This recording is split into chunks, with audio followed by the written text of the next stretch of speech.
zake, hana mwenzake,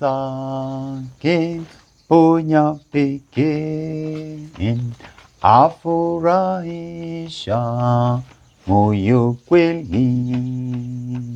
Yeye ni Yesu, tumtukuze, haleluya, musimolewe sifa zake. Hana mwenzake, mponya pekee, afurahisha moyo kweli. Huyu Yesu, yeye ni Yesu, tumtukuze. Heri kumjua Yesu Bwana, Roho huamka, anatuita, anatujua tu watu wake. Yeye ni mwema, Mwokozi wetu, haleluya, musimuliwe sifa zake. Yeye hana mwenzake, ponya pekee, afurahisha moyo kweli. Yeye ni Yesu, tumtukuze. Utukufu ni wako Baba, na nguvu na uweza na mamlaka na rehema na huruma. Rehema zako ni za milele, utukufu wako ni wa milele, ukuu wako ni wa milele. Yesu Kristo ni mfalme juu ya falme zote. Yesu Kristo ni mkuu juu ya wafalme na falme zote. Asante Baba, asante Mwokozi, na litukuzwe jina lako, na litukuzwe sasa na milele kwa Roho Mtakatifu. Naomba turehemu, naomba tusamehe, naomba toba kwa ajili yangu na kwa ajili ya watu wote, wateule wako, watakatifu wako, taifa langu Tanzania. Warehemu watakatifu wako, makuhani wako, watakase kwa damu yako, warehemu kwa damu yako, watakase kwa damu yako, wafadhili kwa fadhili zako. Mungu mtakatifu, Mungu mwenye nguvu, Mungu wa rehema na neema, katika jina la Yesu wa Nazareti na kushukuru Baba kwa nafasi hii. Tutakase, tutakase, tuhurumie, tuhurumie, tuinue, tuvute kwako zaidi na zaidi, tukufuate, tukutumikie. Nguvu zako zitujaze kwa Roho Mtakatifu, katika jina la Yesu, amen. Bwana Mungu akubariki kusikia na kuelewa. Roho Mtakatifu atufunulie maandiko haya. Bila Roho Mtakatifu hatuwezi. Roho Mtakatifu tu naomba tufunulie, kwa kuwa sisi hatuwezi. Tutaelewa vingine, tutakwenda tofauti.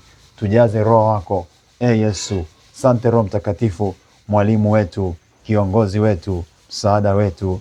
Amina, amina, amina.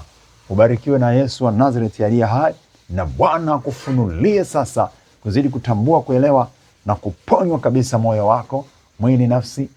Sote tunamhitaji Bwana, msaada wetu, nguvu yetu, shindi wetu, tumaini letu. Haleluya.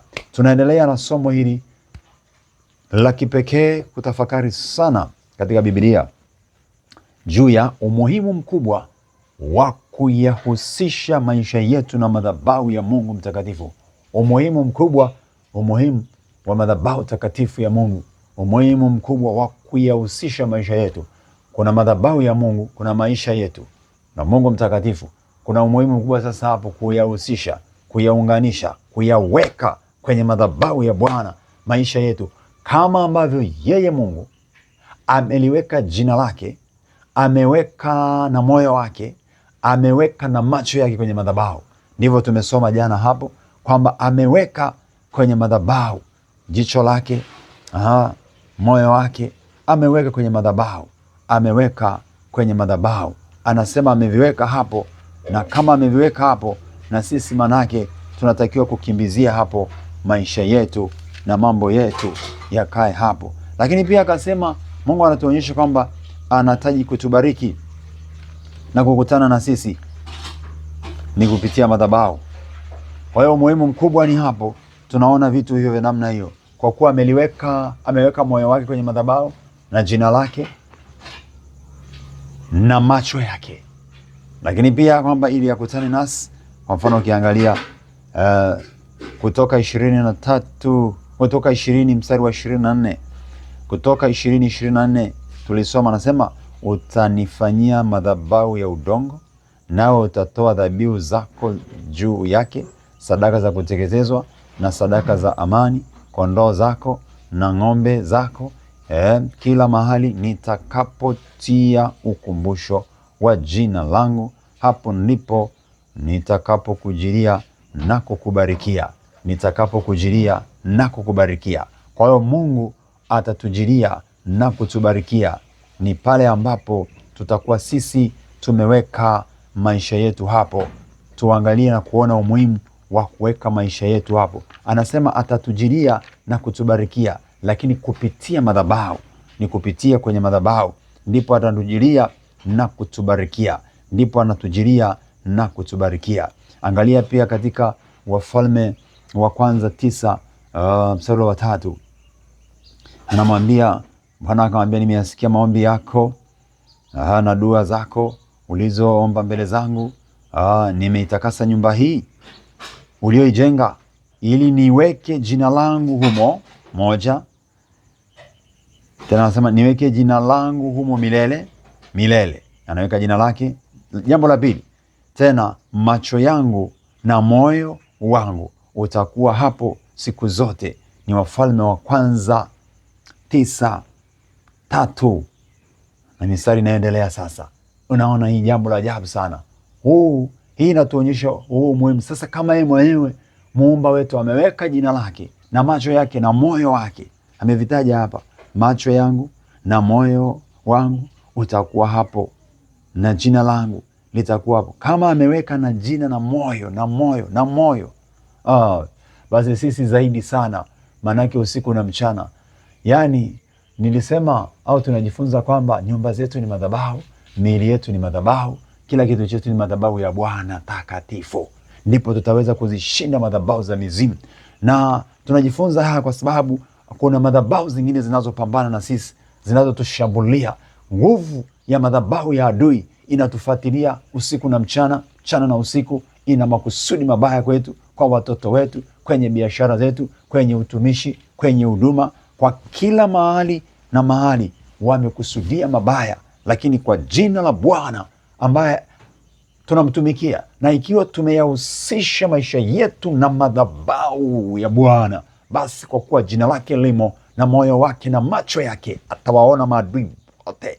Maadui wote wanaonekana, hata ruhusu, hawatafanikiwa kwa jina la Yesu katika maisha yetu. Hawatafanikiwa kuharibu, kwa sababu Bwana yuko pamoja nasi ili atusaidie, ili atuokoe. Kwa umuhimu mkubwa wa kuyahusianisha au kuyahusisha maisha yetu na madhabahu ya Mungu aliye mtakatifu. Kuna madhabahu ya miungu, kuna madhabahu ya miungu, kuna madhabahu ya giza, kwa sababu tunasema madhabahu ya Mungu aliye mtakatifu. Madhabahu ni mahali ambako tunakutana na Mungu, mahali ambapo tunapeleka maombi yetu na sadaka zetu, ili Mungu atusikie, tukutane na Bwana, alafu atujibu, atuponye, alafu tuendelee kuongezewa nguvu na ulinzi na kuendelea kushinda na zaidi ya kushinda. Lakini tumtukuze Mungu muumba. Mungu muumba yote anatakiwa kutukuzwa, kuabudiwa, kusujudiwa ni katika madhabahu takatifu ya Bwana. Angalia sasa, madhabahu ni nyingi za uongo zimekuwepo na watu wanajazwa maroho ya giza. Shetani huja akijifanya ni halisi, kumbe si halisi. Anajifanya kama halisi, si halisi. Kwa hiyo kwa makini, Yesu amesema haya yote. Twende tusome tena Zaburi ile ya 43. Twende tena tuendelee na Zaburi ya 43. Twende tuendelee kuona umuhimu wa kuweka au kuyahusisha maisha yetu na madhabahu. Zaburi ya 43, ngoja nianzie mstari wa kwanza. Tauangalia sana ule mstari wa 4 na wa 5, lakini naanzia wa kwanza. Bwana, unihukumu, unitetee kwa taifa lisilo haki, uniokoe na mtu wa hila asiye haki. Sasa haya yote yataenda kufanyika kwa kitu gani? Anasema uniokoe na mtu wa hila asiye haki. Mstari wa pili. Kwa kuwa wewe ndiwe Mungu uliye nguvu zangu. Kwa nini umenitupa? Anaendelea anasema, kwa nini ninakwenda nikihuzunika, adui wakanionea? Niletewe nuru yako na kweli yako, ziniongoze, zinifikishe kwenye mlima wako mtakatifu, na hata maskani yako, maskani ya Mungu. Sasa ni mtu amepata ufunuo huu na maombi yake yako yuko madhabahuni pa Bwana. Anasema anataka pia kufikishwa hapo kwenye mlima wa Bwana, maana mahali pa kukutana na Bwana, mlima wake Bwana. Haya, mstari wa 4, hivyo nitakwenda madhabahuni kwa Mungu aliye furaha yangu na shangwe yangu. Haleluya! Hivyo nitakwenda madhabahuni kwa Mungu aliye furaha yangu na shangwe yangu. Nitakusifu kwa kinubi, Mungu wangu. Mstari wa 5, nafsi yangu kwa nini kuinama na kufadhaika ndani yangu? Umtumaini Mungu, kwa maana nitakuja kumsifu aliye afya ya uso wangu na Mungu wangu. Haleluya! Madhabahuni pa Bwana kuna furaha ya Bwana. Madhabahuni pa Bwana hakuna kunyong'onyea tena. Huyu anasema nafsi yangu kwa nini kuinama? Anasema, Baba uniokoe na watu wasio na haki. Maombi hayo yanakwenda madhabahuni. Maombi hayo ni mahali pa madhabahu ya Bwana. Maombi hayo ni mahali patakatifu pa Bwana. Na mtu huyu akilia, sasa anasema nakimbilia kwenye madhabahu ya Bwana. Sasa sitainama na kuhuzunika tena, na kwenda madhabahuni pa Bwana. Kama ni machozi, peleka machozi madhabahuni pa Bwana. Nasema hata hivi unavyonitazama hapa sasa, uko kwenye madhabahu ya Bwana. Hapa ni madhabahu ya Bwana, kwa kuwa madhabahu ina mtumishi wa Bwana.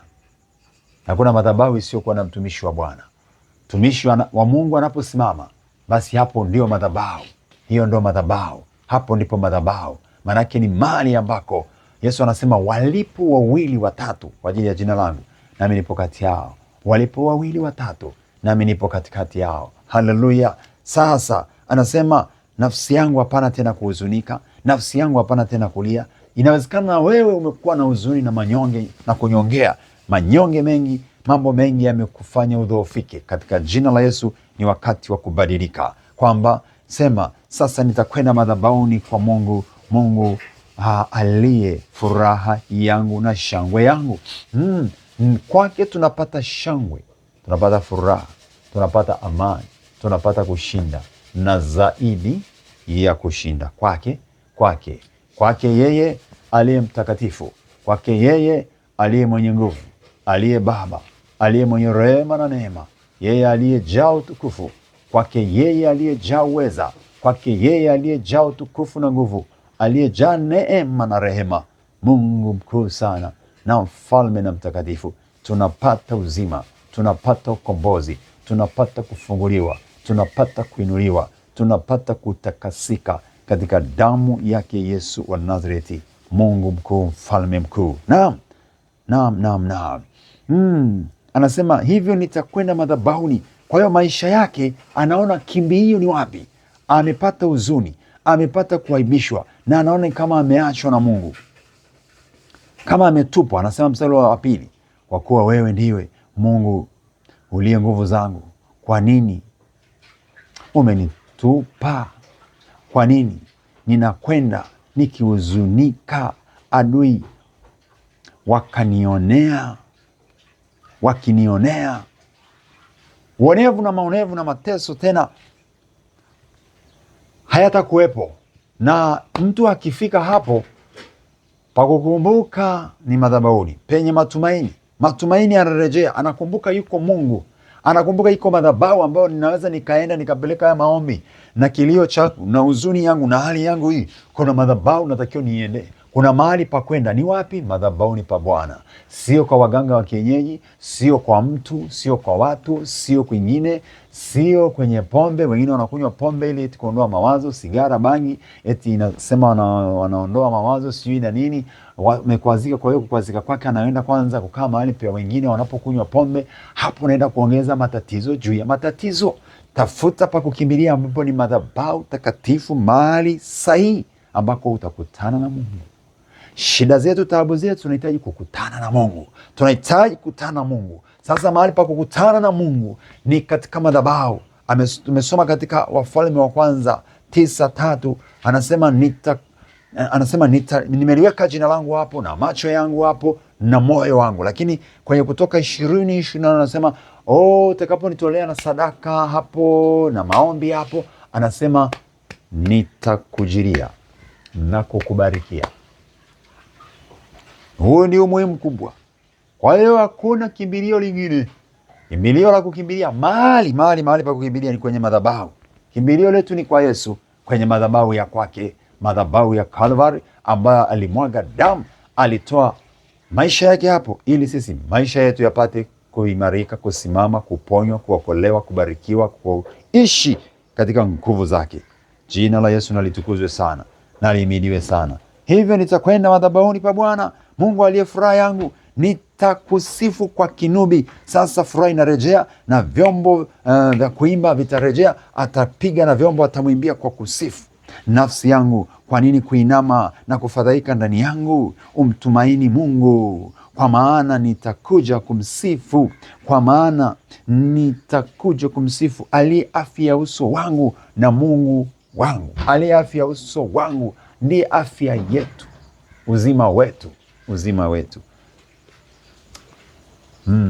Yesu ndiye uzima wetu, wokovu wetu, tumaini letu na kimbilio letu, na kimbilio letu, na kimbilio letu. Tunamkimbilia yeye, tunamtazama yeye, tunamgoja yeye, tutamsifu daima milele, daima milele. Tutamshukuru, tutalihimidi jina lake, tutalisifu tu, tutaliabudu tu. Limejaa utukufu na nguvu, limejawa na uweza.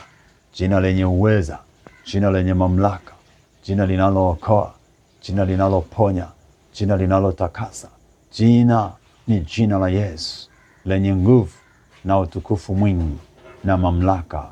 Rehema zake ni nyingi na utukufu wake ni wa milele na milele yote. Haleluya. Afya yetu, madhabahuni pa Bwana tunapata na afya. Madhabahuni pa Bwana tunakutana na Mungu atakayetupa afya ya uso, afya ya kiroho, amani ya kweli, furaha ya kweli. Inatoka katika madhabahu ya Bwana pia, kwa kumcha, kwa kumkimbilia, kwa kumrudia. Hata kama uliachwa, sasa mahali pa kukimbilia ni kwenye madhabahu yake, ili upate afya, amani, utulivu na kubarikiwa, ambako amesema katika Kutoka 20:24, Kutoka 20:24 kwamba na kubarikiwa, tutabarikiwa, atatubariki, lakini ni kupitia madhabahu ya kitakatifu, madhabahu ya kitakatifu. Weka imani yako kwa Yesu, nenda kwenye madhabahu kwa imani, kwa maombi.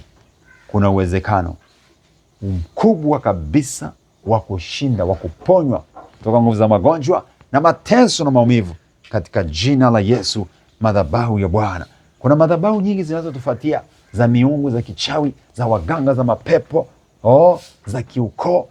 Kwenye ukoo kuna madhabahu ziliwekwa zamani, zile ziliwekwa ili kutesa, ili kuumiza, ili kufanya mambo yao ya giza. Shetani anawatumikisha watu namna hiyo.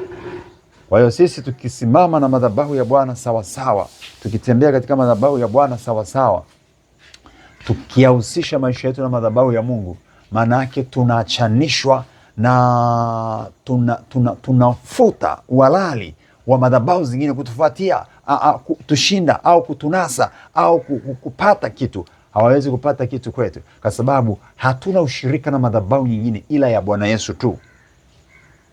Haleluya sana. Hatuna ushirika. Nirudie neno hili, huwezi kupingana na madhabahu za giza, za uovu, bila kuwa na madhabahu takatifu ya Mungu. Hatuwezi kushinda. Jina la Yesu litukuzwe sana na lihimidiwe sana na litukuzwe sana sasa na hata milele. Zaburi ile ya 26 mstari wa 6, nitanawa mikono yangu kwa kutokuwa na hatia na kuizunguka madhabahu yako e Bwana, na kuizunguka madhabahu yako e Bwana, ili niitangaze sauti ya kushukuru, ili niitangaze sauti ya kushukuru na kuzisimulia kazi zako za ajabu. Bwana, nimependa makao ya nyumba yako na mahali pa maskani ya utukufu wako. Haleluya. Bwana, nimependa makao ya nyumba yako na mahali pa maskani ya utukufu wako, ambako iko madhabahuni. Anasema nimefurahia. Kuna furaha, kuna kustawi, kuna kupata nguvu tofauti na za kawaida za kibinadamu. Tunapata nguvu kwa sababu kwenye madhabahu ya Bwana yuko Bwana, liko jina lake, iko moyo wake, iko roho ya Bwana ambaye atatupa nguvu ya kuzishinda roho ovu zote zinazotuma kutoka madhabahu za muovu, yule adui. Remosa yako yesa karidama resa kuriyaba. Nitanawa mikono yangu kwa kutokuwa na hatia na kuizunguka madhabahu yako e Bwana. Na ni lazima kutakasika. Madhabahu ya Bwana inatakasa, na hatuwezi kwenda madhabahuni pa Bwana na uchafu. Anasema nitaitakasa na mikono yangu. Maana yake ni kuachana matendo na vitu vibaya vyote, ili kwenda kwenye madhabahu ya Bwana kwa usafi. Madhabahu ya Bwana inahitaji utakatifu, inahitaji utakaso, inahitaji usafi, haihitaji unajisi, haihitaji uchafu. Madhabahu ya Bwana ni takatifu na yuko pale. Kwa hiyo Mungu hakai na uchafu, anakaa na utakaso. Damu Yesu itutakase kabisa. Anasema mikono yangu nitaitakasa na nitaachana na uovu, na nitakwenda na nitafurahia. Nitaizunguka madhabahu yako, kuizunguka madhabahu ya Bwana, kukaa nyumbani mwa Bwana, ili nitangaze sauti ya kushukuru, ili atoe sauti ya shukurani na kusimulia kazi za Bwana, matendo ya Bwana yaliyo ya ajabu. Bwana, nimependa makao yako. Kuna kupenda makao ya nyumba ya Bwana. Penda makao, penda kwa makaoni pa Bwana. Tukiwa tunaendesha pikipiki, gari, baskeli, tukiwa tuko kwenye ndege, kwenye meli, ofisini, nyumbani, kwenye biashara, tukiwa tuko shuleni, tukiwa tuko popote kokote, tanaraburiko sahihi. Tufurahie, tukae makaoni, uweponi mwa Bwana. Uwepo wa Bwana uende na wewe, uende na mimi, uende nasi. Uweponi mwa Bwana siku zote, nyakati zote, tunatakiwa kwa uweponi mwa Bwana ili tumfurahie Bwana, tulitukuze jina la Bwana. Haleluya, haleluya, haleluya, haleluya, haleluya. Uweponi mwa Bwana, rahani mwa Bwana, furahani mwa Bwana. Tembea uweponi mwake, tukatembea uweponi mwake. Angalia Zaburi ya 27 mstari wa 6. Zaburi ya 27 mstari wa 6. Na sasa kichwa changu kitainuka juu ya adui zangu wanaonizunguka, nami nitatoa dhabihu za shangwe hemani mwake. Nitatoa dhabihu za shangwe hemani mwake. Nitaimba, naam, nitamuhimidi Bwana. Hemani mwa Bwana ndipo penye madhabahu ya Bwana, penye maskani ya Bwana, kwenye maskani ya Mungu wetu. Toa dhabihu za shangwe, toa shukurani, toa sauti ya shukurani, toa mali, toa sadaka zako kwenye madhabahu ya Bwana. Simama kutoa, fanya kwa utukufu wa Mungu Baba. Ukitoa usianze kusema watumishi wanakula sadaka yangu. Bwana ndiye anakula sadaka yako. Bwana ndiye anachukua sadaka yako.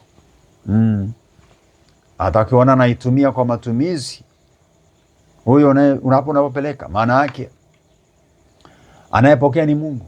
Mwanadamu anavitumia kwa niaba kupitia Bwana, kama ambavyo na vingine tunafanya kwa niaba ya Bwana. Mbona kuhubiri watu wasisemeseme? Kwa sababu Mungu haji kuhubiri yeye akaongea, anatumia sauti zetu na miili yetu, anatutumia badala ya kuonekana yeye, basi anatutumia sisi. Kwa hiyo ni yeye anasema kupitia mwanadamu, si mwanadamu, ni Mungu ndiye anasema. Kwa hiyo ni badala ya Mungu, anafanya kazi yake kupitia mwanadamu. Ndivyo alivyokusudia kupitia mwanadamu. Bwana akuangazie nuru za uso, tuangazie nuru za uso, tuendelee kutoa shukurani kutoka mioyoni mwetu, tumtukuze, tuendelee kuona madhabahuni pake. Macho yetu yatazame madhabahu ya Bwana, macho yetu yatazame, yaangalie na yaone katika madhabahu yake, madhabahu iliyo takatifu. Tukimbilie katika huo utakatifu. Amependa kutuokoa, hatutaangamia. Madhabahu ya Mungu wetu ina roho wake, ina jina lake, ina moyo wake na mamlaka na uweza. Tunawezeshwa hapo, basi tunashinda na zaidi ya kushinda, katika jina la Yesu wa Nazareti aliye hai. Haleluya! Baba, nakushukuru sana Yesu Kristo.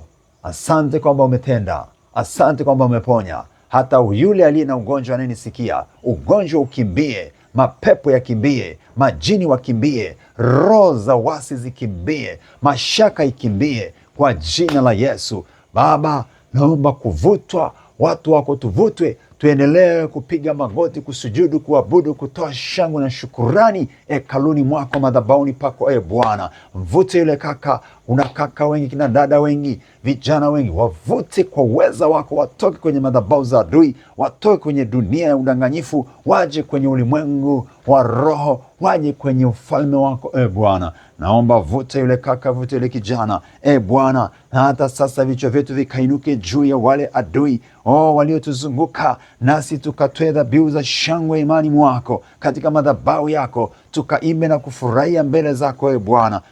Kwa sababu hatutanyong'onyea tena sasa, kwa sababu madhabahu yako imejaa utukufu na nguvu. Katika madhabahu yako kuna uweza na mamlaka, katika madhabahu yako kuna utukufu na nguvu. Asante Mungu wa utukufu na nguvu, katika jina la Yesu.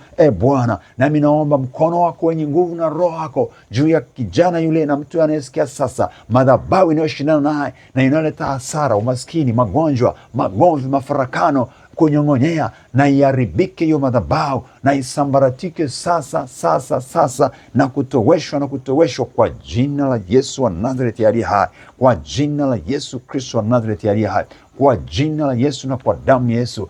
Nguvu ya kunyong'onyea na kila namna ya uharibifu ninaiamuru kwa jina la Yesu kutoweka. Rehema za Bwana, fadhili za Bwana, uweza wa Bwana, nguvu zake aliye juu, Yesu Kristo wa Nazareti akujilie na uweza mkuu, akujilie katika nguvu kuu, ayainue maisha yako, upewe kuinuka, upewe kusimama katika Roho Mtakatifu, katika jina la Yesu Kristo wa Nazareti. Ufalme wake uje na mapenzi yake yakaendelee kutimizwa sasa kwa nguvu ya Roho Mtakatifu, katika jina la Yesu Kristo na kwa damu ya Yesu Kristo. Inuka utembee katika afya njema, katika uweza wa nguvu zake, katika uweza wa nguvu zake, katika uweza wa nguvu zake, kwa jina la Yesu Kristo. Baba, asante kwamba katika madhabahu yako tunapata nguvu, tunapata furaha, tunapata amani, tunapata kutakaswa kabisa, tunapata kutiwa nguvu na kuzishinda nguvu za adui katika jina la Yesu. Bariki mtu huyu, amani tawale, furaha tawale, uweza wa nguvu zako ukatembee nasi, ukatembee pamoja naye. Sante Baba kwamba kila madhabahu nyingine ya giza ya ufalme wa adui inayosimama, inayojiinua, haitafanikiwa kwetu, haitafanikiwa juu ya mtu huyu, juu ya maisha yetu, katika jina la Yesu. Tawala wako, uweza wako upite ukitenda. Sante Jehova, katika jina la Yesu. Amen, amen, amen. Bwana kubariki na kukuangazia nuru katika maisha yako, ukatembee uweponi mwake siku zote. Bwana akujenge, akuimarishe, fadhili za Bwana ziwe nawe. Karibu tena na tena katika huduma hii. Kumbuka kusubscribe kama hujafanya hivyo, kumbuka hivyo, na YouTube channel inapatikana kwa jina la Eli Mlinzi Mbise. Kumbuka hapo. Karibu sana, endelea kutuombea. Tuombee kwa kuwa tuna safari ndefu itakayokuja ya kwenda sehemu mbalimbali kuhubiri Injili. Kule vijijini, kule ndani ndio tunaenda huko. Tunaenda huko ndani vijijini kuhubiri Injili. Tutakuwa Mbeya, tutakuwa Iringa, tutakuwa Mpwapwa, tutakuwa kule Manyara, maeneo ya Umasaini na maeneo mengine kule, tutakuwa huko. Tuombee. Karibu. Namba za ushiriki. Safari hizi ni ndefu, zina gharama kubwa, gharama kubwa ya fedha na ya vitu vingi. Tunajua kwamba injili kuhubiri ni gharama. Basi karibu ushiriki. Utaona namba hapo chini, namba za simu ambazo ziko hapo chini ya simu yako ambazo utashiriki nasi. Karibu sana. Namba hizo ni 0787627591. Hiyo ni Airtel ambayo ni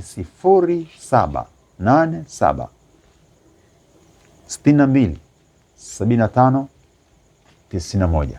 Vodacom ni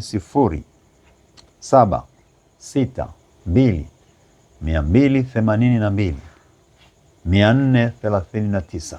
Jina ni Eli Mlinzi Mbise. Karibu sana. Na pia tuna jambo lingine la baraka kubwa ambalo sasa linaendelea. Neema ya Mungu imeendelea kutufungukia kwamba tunamjengea madhabahu katika mji huu wa Kiharaka, Bagamoyo, karibu na Mbweni. Najenga madhabahu mahali ambako hatujengi kanisa, tunajenga mahali ambako watakusanyika watu kwa maombi na maombezi. Na hata sehemu nyingine ya watu ambao watataka faraga ya kukaa muda kwa maombi tunajitengeneza sasa. Kwa hiyo karibu ushiriki nasi. Baraka kubwa za kipekee zitakazokuwa kwako na kwa watoto, kwa wajukuu, mpaka wakati wa uzee na siku zote. Barikiwa sana kwa jina la Yesu. Amen, amen.